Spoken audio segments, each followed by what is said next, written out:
कुत्ता कमीना चाहिए, किधर चले हो? अब मैं रिकॉर्डिंग करने चाह रहा हूँ, ये देखिए क्या हो रहा है।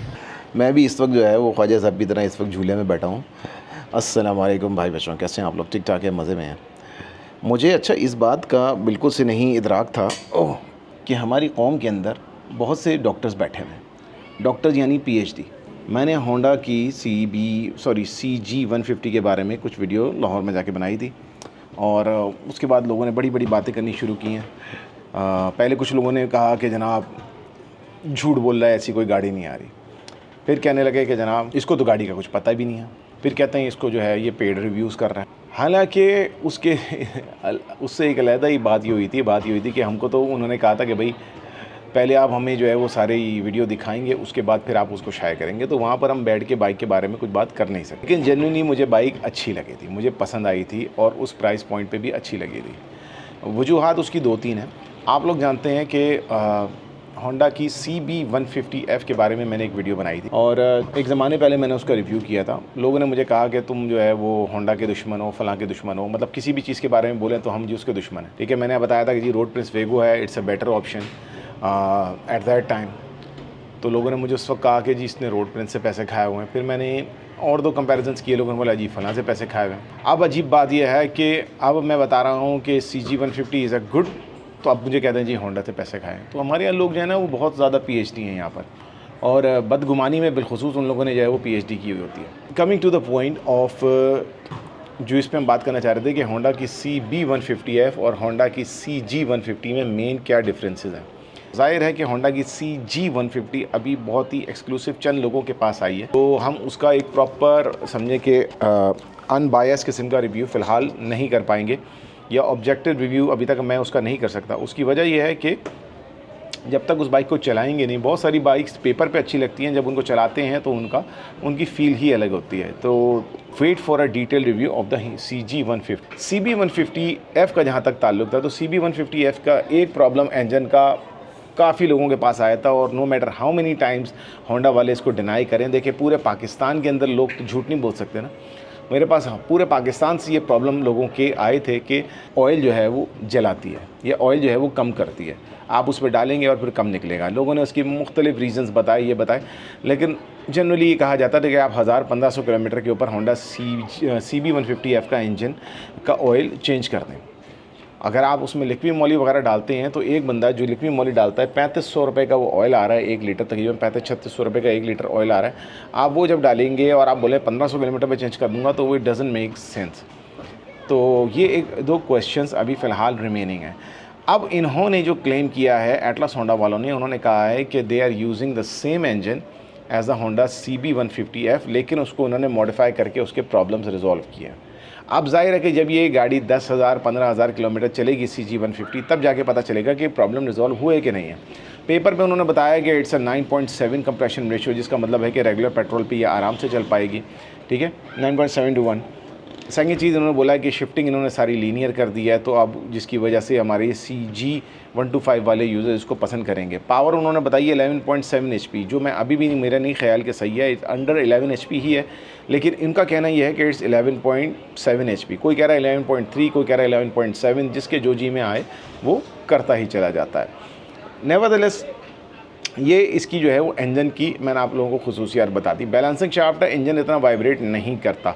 होंडा के सारे इंजन हाई RPM पे वाइब्रेट करते हैं, ये इनकी एक तरीके से एक समझे कि एक खुसूसियत है। चाहे वो आप CD70 का इंजन उठा लीजिएगा, चाहे आप अफ्रीका ट्विन का इंजन उठा लीजिएगा, ठीक है, वहाँ तक भी आपको जो है वो हाई RPM के ऊपर वाइब्रेशन मिलेगी, जितने भी आपके वर्टिकल इंजन्स हो गए सारे के सारे, ठीक है, या स्लाइडली हॉरिजॉन्टल हो गया। मेरे ख्याल में गोल्ड विंग में नहीं मिलेगी, लेकिन गोल्ड विंग को उन्होंने रिस्ट्रिक्ट किया होगा। दूसरा जो आपको बॉडी के अंदर आप लोगों को उसके अंदर मेजर फ़र्क नज़र आता है, ज़ाहिर है कि CB150F के अंदर आप लोगों को बल्ब वाली हेडलाइट मिलती है, CG150 में आप लोगों को LED वाली लाइट मिलती है, जो एक बड़ी महंगी और अच्छी क्वालिटी की लाइट है। DRL का फंक्शन है CG150 के अंदर, CB150F में आपको DRL का फंक्शन ज़ाहिर है कि नहीं मिलता। वो आपका यह है कि आप उसको लाइट को ऑन ऑफ कर सकते हैं, पाकिस्तानी स्टाइल में वो बनी हुई है। CG150 में उन्होंने सिरे से लाइट का कंट्रोल ही आपसे हटा दिया है, तो उस पे बाज़ वक़्त आप लोगों को यूँ करके लानतें दिखाने वाले लोग मिलते चले जाएंगे। No this thing. अब इसके बाद हम आ जाते हैं सीट के ऊपर। सीट होंडा CB150F की मुझे ज़्यादा आरामदेह, ज़्यादा कंफर्टेबल लगी। अब CG150 की जब हम बाइक चलाएंगे, लॉन्ग रूट पर चलाएंगे, तब पता चलेगा कि सीट कितनी आरामदेह है। मैं इतने सारे दोस्त हैं कि जिन लोगों ने YBR G बेचकर CB150F सिर्फ इसलिए ली कि उसकी सीट ज़्यादा आरामदेह थी। और GS150 की आप लोगों को पता है कि सीट बिल्कुल से आरामदेह नहीं है, ऐसा लगता है आप पटरे पे बैठे हुए हैं, तो आपको ज़ाहिर है कि उसको बनाना पड़ जाता है। और मुझे पता है यहाँ पर जो लोग, हमारे यहाँ एक ज़हनी एक फतूर है लोगों का कि वो एक ब्रांड को पकड़ के बस उसी पे बैठे रह जाते हैं। तो GS150 मैं अभी चला कर आया हूँ, नीचे खड़ी हुई है, ठीक है। GS150 is not a comfortable bike, ठीक है, और उसके अपने बहुत सारे प्रॉब्लम है। GS150 अगर आप मिसाल के तौर पर मार्केट में लेने के लिए जाते हैं तो आपको तकरीबन वो 4 लाख रुपये की मिलती है। अगर आप उसके ऊपर एलॉय रिम्स और डिस्क ब्रेक वगैरह लगाना चाहें तो भी आप लोगों को सिर्फ यही काम आप लोगों को 50 लाख मिल जाएगा। तो होंडा की CG150 इस हिसाब से बेहतर है कि ये सारी चीज़ें आपको पहले से करके दे रहे हैं। तकरीबन आप समझें कि लाख रुपए की मॉडिफिकेशन आपको पहले इसके अंदर करके दी जा चुकी हैं। आरामदेह बाइक है। GS150 के अंदर यह है कि थोड़ी सी वाइब्रेशंस आती हैं।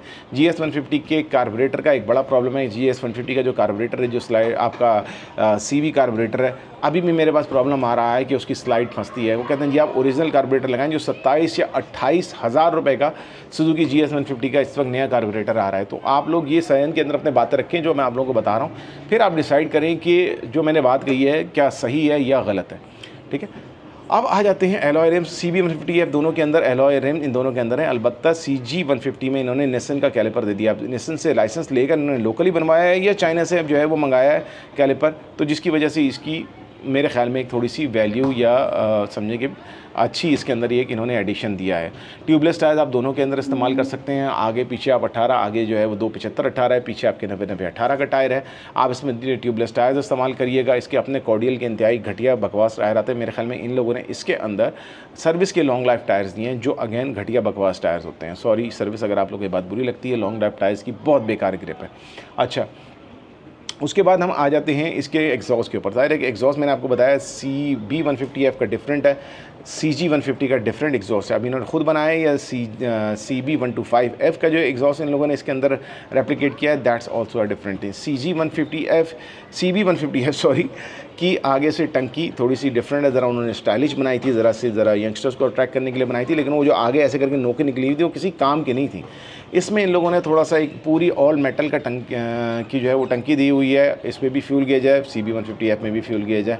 CG150 के अंदर मुझे अच्छा लगा उसका ज़रा सा स्लाइटली कट हिसाब से रेट्रो स्टाइल का इन लोगों ने जो फ्यूल टैंक दिया है। अब आते हैं उस पॉइंट के ऊपर जो बहुत सारे लोग इस बारे में कर रहे थे, जी होंडा की CG125 1980 का डिज़ाइन। यार शट द हेल अप यार, ना इंजन उसका सेम है, ना उसके साइड के जो है वो टापे सेम है, ना उसकी जो वो टंकी जिसको आप लोग टैंकी कहते हैं, टैंकी जो है उसकी सेम नहीं है। उसकी आगे की हेडलाइट डिफरेंट है, ठीक है। पीछे उन्होंने होंडा की CT125 वाली टेल लाइट लगाई है, जो आप लोग देख सकते हैं कि होंडा CG125 के अंदर नहीं होती है। तो पूरी गाड़ी उन लोगों ने चेंज की है। और उसके अलावा कंबाइंड ब्रेकिंग सिस्टम है। कंबाइंड ब्रेकिंग सिस्टम एक अच्छा ब्रेकिंग सिस्टम है, क्योंकि जो होंडा के जो समझे CG125 के राइडर्स होते हैं उनको आदत होती है रियर ब्रेक लगाने की। आपको अगला और पिछला ब्रेक एक साथ लगाना होता है। तो जब वो ज़ोर से इमरजेंसी में रियर ब्रेक लगाते हैं, मैं आप लोग क्लिप में भी दिखाऊंगा, तो वो दोनों टायर अगला और पिछला दोनों एक साथ रुक जाते हैं, ठीक है, वर्क करते हैं। तो ये एक अच्छी फीचर है। अब उन लोगों के एतराज़ के जो लोग कह रहे थे जी EFI और ABS और ये सारी फीचर्स क्यों नहीं आई, ट्रैक्शन कंट्रोल वगैरह नहीं आए। भाई देखो, आपके पाकिस्तान इस्लामी जमहूरिया पाकिस्तान के अंदर कोई भी बंदा अभी तक एक CV कार्बोरेटर को सही तरह ट्यून नहीं कर पा रहा होता। आपको पूरे शहर में बंदा ढूंढना पड़ता है। कराची जैसे शहर में, लाहौर जैसे शहर में आप लोगों को बंदे ढूंढने पड़ते हैं जो आपके कार्बोरेटर को सही तरह से ट्यून करके। आपका क्या ख्याल है, कौन सा ऐसा आइंस्टाइन का बच्चा या ऐसे कौन से जो है वो MBA और अपना मैकेनिकल इंजीनियरिंग के अंदर बैचलर्स किए हुए लोग हैं जो इस वक्त आप लोगों को EFI की डायग्नोस्टिक्स करके दे रहे होंगे। तो ये इस बात को सोचें। और ये इन्होंने बाइक बनाई है इस तरह से कि जो पूरे पाकिस्तान के मुख्तलिफ इलाकों में चलें। तो जाहिर है कि वहाँ पर जिस तरह का मैकेनिक बैठा होगा उसी हिसाब से इन लोगों ने इसको बनाया है। मुझे ना होंडा वालों ने पैसे दिए हैं, बल्कि मुझे होंडा के नाम पे इतनी लोगों ने गालियाँ दी हैं, मैं बयान नहीं कर सकता। और आप लोगों को शायद नहीं पता हो जो मेरे चैनल के साथ नए हैं, पिछले कोई 8 साल से मैं जो हूँ या 9 साल से होंडा CG125 की जो मैं क्लास ले रहा हूँ, कोई भी नहीं ले रहा। तो रिमेंबर दीज थिंग्स। ठीक है। अब इसके ऊपर आ जाते हैं कि फुट पैक्स रिट्रैक्टेबल है। ये इन्होंने अच्छा किया है कि अपना CG125 के CG150 के फुट पैक्स इन्होंने रिट्रैक्टेबल किए हैं अगले और पिछले। That's also a good point two remember, ठीक है। कंबाइंड ब्रेकिंग सिस्टम CB150F के अंदर नहीं है। तो ये छोटे छोटे से पॉइंट्स थे। फ्यूल इकोनॉमी मेरे ख्याल में दोनों की ही अच्छी है, लेकिन मेरे ख्याल में ये जा रहा है CG वाला, तो मेरे ख्याल में CG150 की फ्यूल इकोनॉमी थोड़ी सी बेहतर इस एतबार से होगी कि जिस हिसाब से यहाँ पर लोगों ने इसको, जिन्होंने जो डिज़ाइन किया है, वेट मेरे ख्याल में इसका 115 से 116 118 किलो मैक्सिमम इतना होगा। इससे ऊपर मेरे ख्याल में इसका वेट नहीं होगा। इसको बाकायदा किसी कांटे पे रख के वेट करना पड़ेगा, फिर मैं आप लोगों को सही इसके जो है वो डिटेल बता सकूँगा। इंशाल्लाह उम्मीद करते हैं कि बाइक हमारे पास जल्दी आ जाएगी। ये छोटी सी वीडियो थी, गपशप ज़्यादा नहीं करनी है आप लोगों से, ठीक है। फिर नेक्स्ट वीडियो में मिलते हैं। Take care guys. पसंद आई तो लाइक कीजिएगा, चैनल को सब्सक्राइब कीजिएगा। टिकटॉक, इंस्टाग्राम, फेसबुक पे भी मुझे ज़रूर फॉलो कीजिएगा। My name is Aqeeq and you are watching dead bike dude channel. चलो, अल्लाह हाफ़िज़।